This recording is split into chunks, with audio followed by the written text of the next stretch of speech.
Niyo po ba kung anong prutas to? Ito ay Seneguelas. Yan.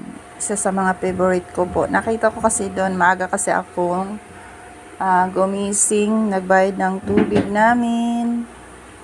And binilhan ko din ng, nahugasan ko na to, binilhan ko din ng dog food yung aking mga aso. And may nakita tayong siniguelas, kumuha tayong konti, ang mahal ang kilo, Mariosep. Ayan, para lang makakain ng siniguelas. So, dati naalala ko lang may ganitong puno yung pinsan namin.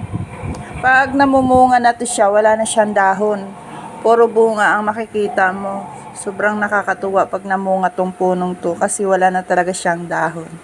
Ayan lang ang ating video for today and may pansit tayo dyan.